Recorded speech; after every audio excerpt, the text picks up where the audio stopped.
Aujourd'hui, nous vous accueillons dans la bibliothèque d'Aisne-Saint-Pierre, qui fait partie du réseau louviérois de lecture publique. Donc, c'est une bibliothèque communale. Et derrière nous, ce que vous voyez, ce sont des grues qui ont été pliées par nos lecteurs dans le cadre d'un projet qu'on a mené il y a quelques années et qui s'appelait 1000 grues pour la paix. Et donc, on a invité nos lecteurs à plier ces grues et à s'entraider à plier ces grues, voilà, pour envoyer un message de paix. Et donc, autour de ce projet, on a développé des activités, des ateliers d'écriture, des ateliers artistiques, voilà. Et donc, ce qui a permis à toute l'entité de s'interroger sur la paix. C'était un très très beau projet dont nous sommes très fiers. Voilà, mais je ne suis pas là pour ça, donc je suis toujours en compagnie de Maxime Coton, qui va nous lire aujourd'hui un extrait d'un poème de Charles Cros. Voilà, donc Charles Cros, c'était un poète, mais c'était aussi un inventeur. Et il se trouve qu'il a inventé une invention qui a révolutionné le monde, puisqu'il a inventé ce qu'on nous on appelle maintenant l'enregistreur, et ce que lui appelait le paléophone. Il a donc inventé le fait, il a cru déjà possible de fixer les voix sur un support, et puis de ce support de pouvoir en quelque sorte le faire chanter, le faire vivre. Et donc je trouvais ça intéressant parce que d'une certaine manière il voulait faire en sorte que sa voix puisse lui survivre. Et donc je vais vous lire un poème de Charles Cros qui s'appelle Inscription. Mon âme est comme un ciel sans bornes.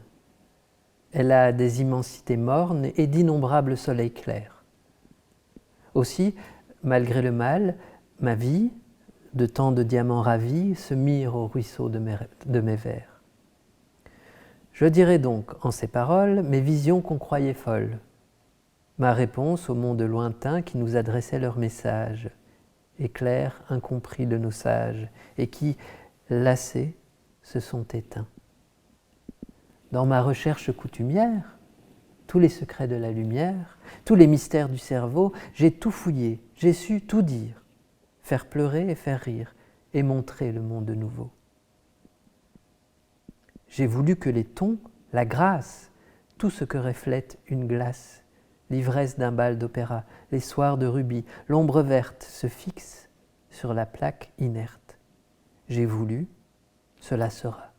Alors là, pour moi, on est vraiment dans l'invention de l'enregistreur. Hein.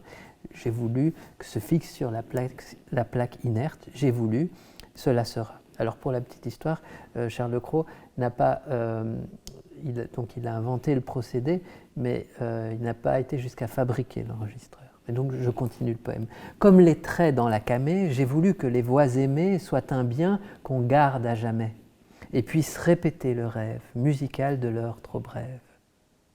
Le temps veut fuir, je le soumets. Et les hommes, sans ironie, diront que j'avais du génie. Et dans les siècles apaisés, les femmes diront que mes lèvres, malgré les luttes et les fièvres, savaient les suprêmes baisers. Voilà, c'était Charles Cros.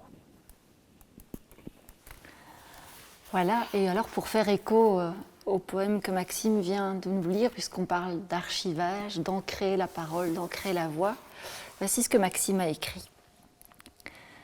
L'archive, c'est le corps, le sien ou celui de l'être qu'on a perdu. Le corps, lui, ne sait pas ce qui s'est passé. Au petit matin, je n'ai pu me lever, et lorsque la lumière est montée dans la chambre, il n'y avait rien, pas un mot, sur le sommeil des passions. Voilà, mais on vous donne rendez-vous dans une prochaine bibliothèque dès demain. Merci beaucoup.